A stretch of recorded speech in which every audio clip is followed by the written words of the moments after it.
Vijay Varadaraj ஓக்கலுளி ஓக்கலுளி ஓக்கலுளி.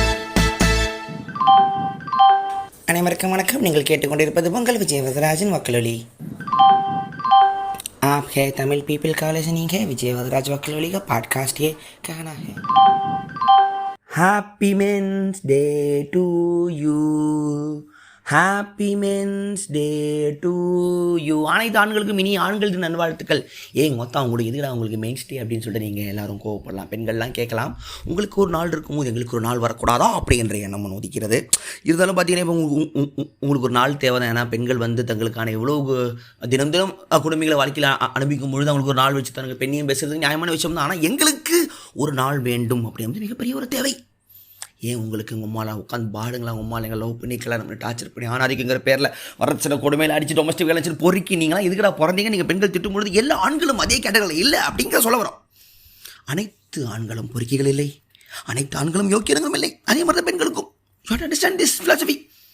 So அதனால் இன்று வந்து ஆண்கள் தினம் வந்து யாருக்காக கொண்டாடப்படுகிறார்கள் அப்படிங்கிற ஒரு சர்வேயை எடுத்து பார்த்தோம்னா, அம்மாக்காகவும் தங்கைகளுக்காகவும் அக்காக்காகவும் 3 வேளை உணவை இழந்து தன்னுடைய சொந்த நிலங்களை வீடுகளை இழந்து வெளியூரில் உட்காந்து வேலை பார்த்து மாதம் வர சம்பளத்தில் அந்த 75% எடுத்து வீட்டுக்கு அமைச்சு 25% வெறும் டீ பன்னு இருக்கிற சாப்பாடு, ஓடாத ஃபேனு, கரண்ட்டு கட்டு இதெல்லாம் வாழ்ந்துக்கிட்டு இருக்கிற அந்த பச்சிலம் பசங்களை பற்றி தான்.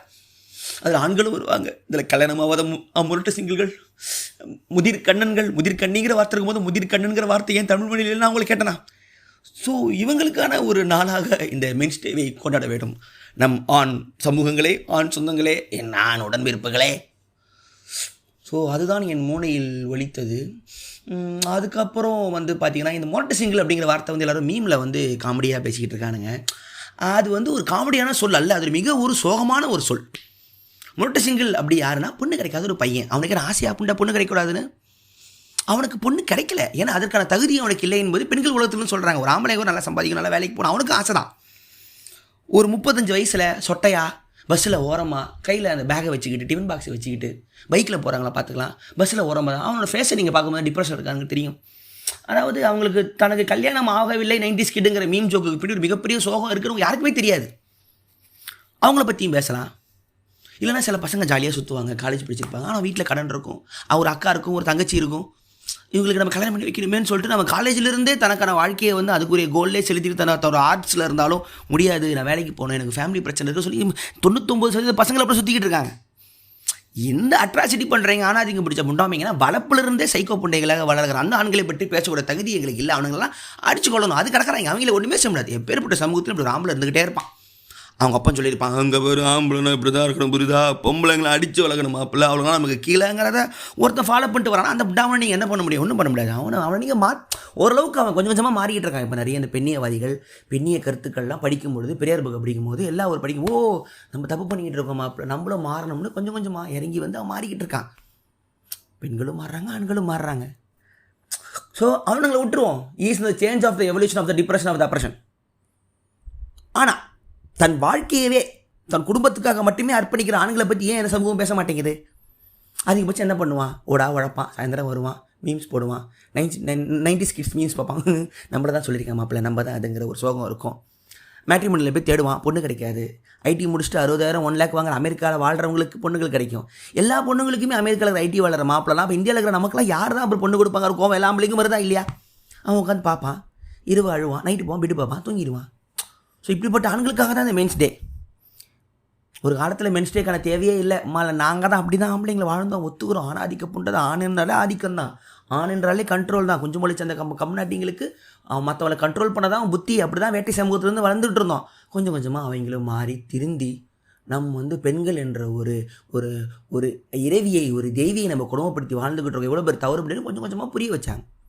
தலைவர்கள் புரிய வச்சாங்க, அரசியல் புரிய வச்சது, உலக தலைவர்கள், உலக எழுத்தாளர்கள்லாம் சொல்லி பெண்கள் எழுத ஆரம்பித்து, பெண்கள் படிக்க ஆரம்பித்து, பெண்கள் மேலேருந்து பாருங்க அம்மாலயங்களை எப்படி பண்ணி வச்சிங்களா அப்படியே கபால் சொல்லும் போது தான் ஆமாம் இல்லை தப்பு பண்ணிட்டோம்னு திருந்தி வர சமூகம் தான் இது. நீங்கள் வந்து இல்லைன்னு சொல்ல முடியாது. இன்னும் நடக்குது, இன்னும் உலகம் ஃபுல்லாக அட்ராசிட்டி ஆம்பளைங்களால் பெண்கள் நடக்குது. அந்த நாய்ங்களெல்லாம் வெட்டி கொன்றணும், அதுங்க இருந்துக்கிட்டே இருக்கும். அது உலகம் என்பது சைக்கோக்களும் நிரம்பிய உலகம் தான். ஸோ அனைவருக்கும் வணக்கம். நீங்கள் கேட்டுக்கொண்டிருப்பது உங்கள் விஜய் வரதராஜின் वक्लुली. आप है तमिल पीपल का लिसनिंग है विजय वदराज वकील का पॉडकास्ट ये कहना है டேய் அப்படி என்ன தாண்டா உங்களுக்கு பிரச்சனை சும்மா ஓலோ உட்காதீங்களான்னு சொல்லி பெண்கள் கேட்கலாம். ஏண்டா ஆம்பளையாக பிறந்துட்டீங்க, நீங்கள் என்ன ட்ரெஸ் போடலாம், நைட்டு எத்தனை மணிக்கு வேணால் வெளியே போகலாம், நீங்கள் வந்து யார் கூட வேணால் பழகலாம், அவங்களெலாம் எவனை வீட்டில் சொல்ல மாட்டான். நாங்களாம் எங்களோட தனிப்பட்ட சுதந்திரத்துக்கு எங்கள் வீட்டில் அவ்வளோ கஷ்டப்பட வேண்டியது இருக்குது. ஒரு பெண்கள் தனியாக வெளியே வருது எவ்வளோ கஷ்டம் தெரியுமா தன் வாழ்க்கையில் தனக்கான கோலை அடையிறதுக்கு. உங்களுக்குலாம் பிரச்சனை டே இல்லைனா நீங்களாம் பேசாதீங்கடா டே உங்களுக்கு எல்லாம் இருக்குடா அப்படின்னு நீங்கள் பெண்கள் வந்து கும்பிட்றது எனக்கு கேட்குது. ஆனால் உண்மையிலேயே இங்கே ஒரு விஷயத்தை நீங்கள் புரிஞ்சுக்கணும். ஒரு பெண் பிறக்கும் பொழுதே பெண் ஆகிறாள். அவள் பிறக்கும் பொழுதே பெண். ஆனால் ஒரு ஆண் பிறந்தவனே ஒரு ஆம்பளையே ஆகிறதில்ல. எவ்வளோ வயசானாலும் கொஞ்சம் மச்சால் நீ ஆம்பளையாடா அப்படின்னு தான் சமூகம் அவனை கேட்டுக்கிட்டு இருக்கு. ஒரு உடல் அளவில் ஒரு ஆணுன்னு யாரும் கூறுறதே இல்லை. அவனுடைய செயல் மூலமாக தான் ஒருத்தர் ஆணுனே சொல்கிற அளவுக்கு ப்ரெஷர் எங்களுக்கு இருக்காது, பெண்களுக்கு இருக்காது. நல்லா புரிஞ்சுக்குங்க. ஒரு பெண் என்பவள் பெண். ஆனால் ஒரு ஆண் தன் செயல் மூலமாகவே ஒரு ஆண். அந்த குடும்பம் உங்களுக்கு தெரியாது. நான் தன்னை ஆண் என்று ப்ரூவ் செய்வதற்கு ஒரு ஆண் பலவிதமான கொடுமைகளை அனுபவிக்க வேண்டியது இருக்குது. அது எப்படி சொல்கிறது, இது மாதிரி விஷயங்கள்லாம் பண்ணாதான் நீ ஆம்பளை அப்படிங்கிற ஒரு ப்ரெஷர் வந்து ஃபீமேல் ஜெண்டருக்கு இருக்குமான்னு தெரியலை. இந்த மாதிரிலாம் நீ பண்ணாத அப்படின்னு பெண்களுக்கு சொல்லுவாங்க. ஆனால் இந்த மாதிரிலாம் கோத்தா நீ பண்ணணும் அப்படின்னு ஆம்பளைங்களுக்கு சொல்லுவாங்க. That is the problem of the independence of the general fluidity. So அது ஒரு பிரச்சனை ஒன்று இருக்குது. வேலைக்கு போனாதான், அதிகமாக சம்பாதிச்சாதான், சீக்கிரம் கல்யாணம் பண்ணாதான், மண்டையில் மசுறு இருந்தாதான், கடன் அடைச்சாதான், பைக் ஓட்டினாதான், புல்லட் வாங்கினாதான், கார் வாங்கினாதான், சொந்தமாக வீடு இருந்தாதான், ஷூ கலர் ஷூவாக இருந்தாதான், ரவுண்ட் நெக் டிஷர்ட்டாக இருந்தாதான், சண்டே பப்பு போனாதான், ஃபாரின் ட்ரிப்பு எங்கேயாவது போயிருந்தாதான், இதெல்லாம் பண்ணியிருந்தாதான் நீ ஒரு ஆம்பளை, நீ ஒரு ஆம்பளை, நீ ஒரு ஆம்பளை, நீ ஒரு ஆம்பளை பல விதமான ரூல்ஸ் அண்ட் கண்டிஷன்ஸ் இருக்கும்போது அவனுக்கு அதெல்லாம் பண்ணாதன்னு ஒரு ஆம்பளையாவே சமூகம் வந்து கருதுறது இல்லை என்பதே உண்மை. அதை நீங்கள் புரிஞ்சுக்கணும். அந்த ஒரு டிப்ரெஷன் தான் ஆண்களுக்கு இருக்கும். ஸோ நீங்கள் வந்து எடுத்துக்காட்டு அர்ஜுன் ரெட்டி படத்தை எடுத்துக்க. அர்ஜுன் ரெட்டி படத்தை பார்த்து எல்லோரும் பயங்கரமாக திட்டுவீங்க. ஓத்த அர்ஜுன் ரெட்டி ஒரு பொறுக்கி உம்மாலா இவ்வளோ நீங்கள் சொன்ன எல்லாருமே அந்த ஹீரோயினை பற்றி யாருமே பேசலை. அதையும் அர்ஜுன் ரெட்டி பின்னாடி போச்சு.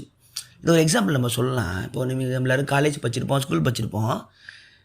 இந்த படத்தை பற்றி திட்டின ஆண் பெண் எல்லாருமே அந்த காலேஜில் இருக்கிற சுமார் ஃபிகருங்க தான், சுமார் பசங்க தான். மிடில் பெஞ்சு, கட்சி பெஞ்சு.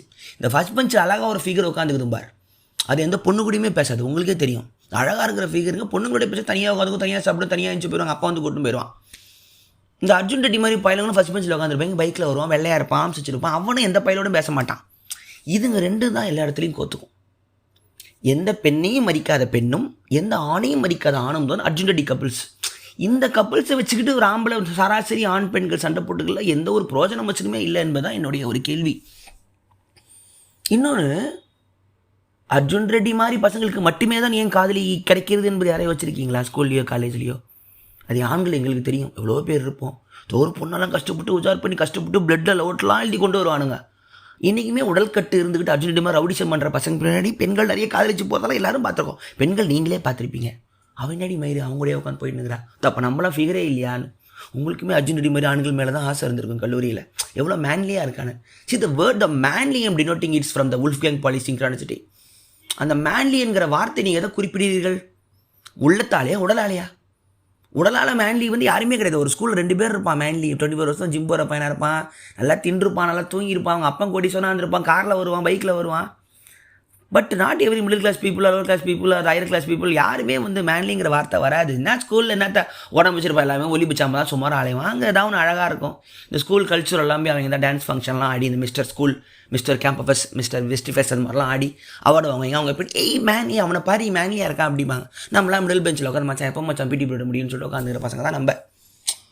ஸோ இதுவே hierarchy of the structure of the male and female category. So அதனால் அர்ஜுன் ரெட்டி படத்தெல்லாம் நம்ம பேச வேண்டிய தேவையே இல்லை. அது நமக்கான ஒரு இதுவே இல்லை. ஸோ அர்ஜுன் ரெட்டி மாதிரி பசங்களுக்கு அந்த மாதிரி பெண்கள் தான் வரும்.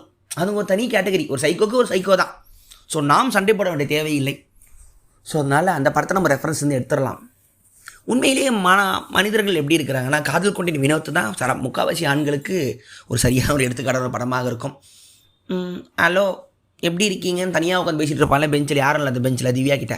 அந்த மாதிரி இமேஜினேஷனில் தான் நானே வாழ்ந்தேன். 30 வயதில் என் கல்யாண வாழ்க்கைக்கு முன்னாடி வெறும் இன்விசிபிள் மோடில் பேசி கொண்டிருந்த ஒரு மனித பதவியே நான் தான். என் கல்யாணமே ஒரு அதிர்ச்சி தான், ஆச்சரியம் தான். அதனால் ஒய் மென்ஸ் டே என்பதற்கு இட்ஸ் நெசசரி டூல் அப்படிங்கிறத நான் சொல்லக்கொள்கிறேன். ஸோ போன வாரம் ஒரு விஷயம் நடந்துச்சு. ஒய்ஃப் வந்து காரில் போயிட்டு இருந்தாங்க அலுவலகத்துக்கு. அவங்க தனியாக கார் ஓட்டிகிட்டு போயிட்டு இருந்தாங்க. முன்னாடி ஒரு வண்டி ஒன்று, ஸ்கூட்டி ஒன்று, அது ஒரு பொண்ணு ஓட்டிகிட்டு இருந்தாங்க. போனவங்க டக்குன்னு பிரேக் போட்டாங்க. இவளுக்கு என்ன பண்ணுறதால இவளும் போய் மெதுவாக போய் நின்றுட்டா. பக்கத்தில் பைக் வந்துச்சு, அது மெதுவாக போய் நின்றுச்சு. பின்னாடி ஒரு டாட்டா ஏசி டொப்புன்னு அடிச்சிட்டான். அடிச்சுட்டு அந்த பைக்கில் இருந்தவர் ஆஸ்பத்திரி போயிட்டார். ஒய்ஃபுக்கு ஒன்றும் புரியல. கடந்து ஜனங்கள்லாம் கூட்டிட்டாங்க. இப்போ என்ன பிரச்சனை ஆச்சுன்னா, என் மனைவியோட பின்னாடி கார் ஃபுல்லாக உடஞ்சிருச்சு. கண்ணாடி எல்லாம் உடஞ்சி பின்னாடியே ஃபுல் காலி. உடனே கும்பல் கூட்டிகிட்டு உடனே எது 4 வண்டியில் இது நல்ல காசுள்ள வண்டி காரு. உடனே காரில் இருக்கிற மனைவியை வந்து பேச ஆரம்பிச்சிட்டேன்.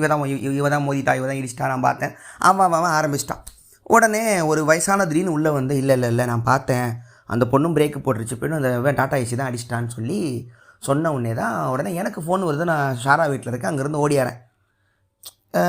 வந்து பார்த்ததுக்கப்புறம் யார்கிட்ட ஒன்று பேசுவோம், போலீஸ் வந்துருச்சு. ஏன்னா அவர் அடிபட்டவர் முடியாமல் ஆஸ்பத்திரியில் இருக்காருன்னு போலீஸ் வந்து போலீஸ் ஸ்டேஷன்லாம் போகிறோம். அப்புறம் நல்லபடியாக அவர் நல்லாயிட்டார். எல்லா விஷயமும் முடிஞ்சது. டாட்டா ஏசிக்கார எப்போதும் எல்லா லஞ்செல்லாம் காசுலாம் கொடுத்துட்டு அவன் எஸ்கேப் ஆகிட்டான். ஒன்றும் இல்லாமல் எங்களுக்கு தான் எந்த காசும் வரல. எங்கள் காருங்கிறதுனால ஏமாற்றிட்டாங்க. அதுக்கப்புறம் இவன் தான் பண்ணியப்பான்னு சொல்லிட்டு பிரச்சனை முடிஞ்சு நஷ்டத்தில் போய் இப்போ காருக்கான செலவுன்னு ஒரு வாரம் சோகமாகவே இருந்தோம். இந்த விஷயம் என்னென்னா, எனக்கு கார் ஓட்ட தெரியாது. என் மனைவி 14 வருஷமாக கார் ஓட்டிக்கிட்டு இருக்கா. அவள் பொலேரோவே ஓட்டுவாள். எனக்கு கார் சுத்தமாக ஓட்ட தெரியாது. இங்கே என்ன ஆகுது, இந்த இடத்த இன்சிடென்ட் அப்போ ஃபுல்லாக போகும்போது அத்தனை பேருக்கும் ஒரு ஆண் வந்து கார் ஓட்ட தெரியாது, அவருக்கு இந்த விஷயத்தை ஹேண்டில் பண்ண தெரியலேன்னு சொன்னதுனால தான் எங்களுக்கு இவ்வளோ பிரச்சனையும். அந்த ஆர்டிஓலேருந்து வந்திருக்கிற போலீஸ்லேருந்து பார்க்குற மக்கள் வரைக்கும், என்ன தம்பி உனக்கு கார் ஓட்ட தெரியாதா, அப்போ ஓகே, அப்போ இந்த பொண்ணு தான் மோதிருப்பா, இவளுக்கு தான் ஒன்றும் தெரியாது. ஸோ இங்கே 2 நடக்குது பாருங்கள். ஒரு ஆம்பளைக்கும் ஒன்றும் தெரியலன்னா அப்போ அந்த பெண் வந்து ஒரு திமிரு பிடிச்சவளாக தான் இருப்பா அப்படிங்கிற விஷயம் ஒன்று கொண்டு வராங்க. பொண்ணு கார் ஓட்டினாலும் இப்படி தான் இருக்குன்றாங்க. ஸோ எங்கள் ஆணியும் பெண்ணியும் 2மே தேவைப்படுற ஒரு இடமாவே ஆயிடுச்சு. நானும் மனைவியுமே கண்ணு கலங்குது 2 பேருக்கும். என்ன நடக்குது, நம்ம என்ன பண்ணோம், நம்ம மேலே தவறே இல்லை, ஏதோ நடந்த ஒரு சைக்கிள் ரியாக்ஷன், நடுவில் மாட்டின வண்டி, நாங்கள் நஷ்டம் எங்களுக்கு தான். காசு கொடுத்தவங்களாம் கிளம்பி போயிட்டே இருக்கான். என்ன சொல்கிறாங்கன்னா, இவர் என்ன பார்க்க இவருக்கு சரி சினிமாக்காரன் வந்து வேலைக்கு போல பார்க்க பாவமாக இருக்கான், இந்த பொண்ணு தான் வண்டி ஓட்டி தான் வேலைக்கு போகுது.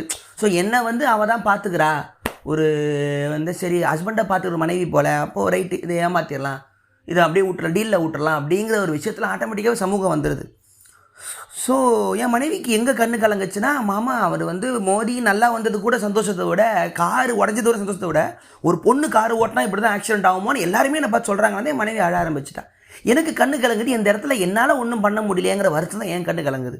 ஒரு கார் ஓட்ட தெரியல, ஒரு சம்பாதிக்க முடியல, ஃபேமிலியை ரன் பண்ண முடியல நிலைமையில் இப்போ நம்ம இருக்கிறோமேங்கிற இந்த விஷயத்தை, இந்த ஒரு ஆணியம் தான் நான் சொல்ல வர்றது. இயலாமை, ஒரு ஆணின் இயலாமை அப்படிங்கிறது வந்து வெளியே சொல்ல முடியாத ஒரு வார்த்தை.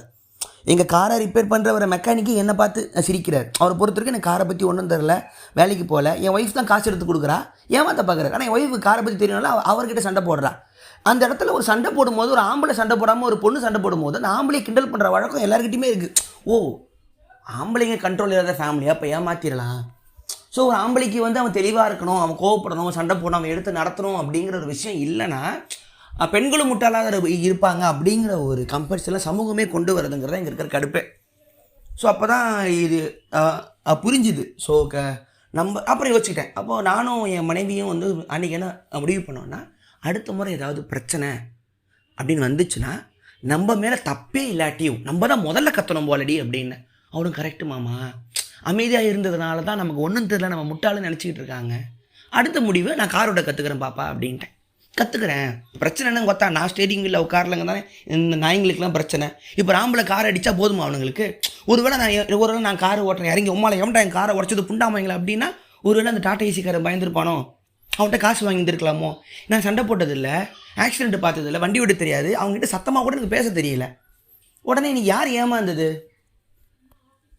இதுதான் ஒரு ஆண் வந்து அவனுக்கிட்ட அந்த குடும்பத்தோட கண்ட்ரோல் கூட சொல்ல முடியாது, அவனோட அந்த பங்களிப்பு இல்லை அப்படின்னா அங்கே எவ்வளோ பெரிய ஒரு விஷயம் ஒன்று நடக்குது அப்படிங்கிறத நாங்கள் 2 பேருமே ஃபீல் பண்ணோம். என் மனைவி தான் நான் பார்த்துக்கிறாங்க, நான் படம் எடுத்து வர்ற வரைக்கும் மனைவி தான் நான் பார்த்துக்குது. அவ்வளோ என்னை அண்டர்ஸ்டாண்ட் பண்ணிக்க முடியுது. அண்டர்ஸ்டாண்ட் ஆகாத ஒரு மனைவியாக இருந்தான் அந்த ஆண் நிலைமை நினச்சி பாருங்கள். எல்லாம் ஒன்றால தான் மொத்தம், நீ நல்லா சம்பாதிச்சு நினைக்கிற நிலைமைன்னு ஒரு வார்த்தை அவள் பேசியிருந்தான்னா. ஸோ இப்படிப்பட்ட ஆண்களும் வந்து உலகம் ஃபுல்லாகவும் இருக்காங்க. அங்கே டிப்ரெஷனுங்கிறது ஆண்களுக்கு அதிகமாக எங்கே வருதுன்னா, நம்மளால் ஒன்றும் செய்ய முடியலையே. ஒரு என்ன சொல்கிறது, ஒரு வீட்டில் ஒரு ஆம்பளை எல்லாருமே பார்த்துக்கிட்டாங்க அப்படின்னா அவனுக்கு ஆட்டோமேட்டிக்காக டிப்ரெஷன் வந்துடும். அம்மா திட்டுறாங்க, அப்பா திட்டுறாங்க, மனைவி திட்டுறா, போடி மயிருன்னு சொல்லிட்டு உட்காந்து வீட்டு விட்டு கிளம்பி எங்கே குடிச்சிட்டு தூங்குற ஆம்பளைங்க பிரச்சனை இல்லை. முகவரி அஜித்துக்கு நடக்கிற மாதிரி தான். நாங்கள் நீ ஒரு நாள் வருவேன், உன்னை நம்பி தான் இருக்கும்னு நீங்கள் எவ்வளோ உங்களுக்கு தோல்விக்கு நடந்தாலும் சப்போர்ட் பண்ணுற ஒரு குடும்பம் இருக்கும்போது தான் ஆம்பளைக்கு டிப்ரெஷனே வருது.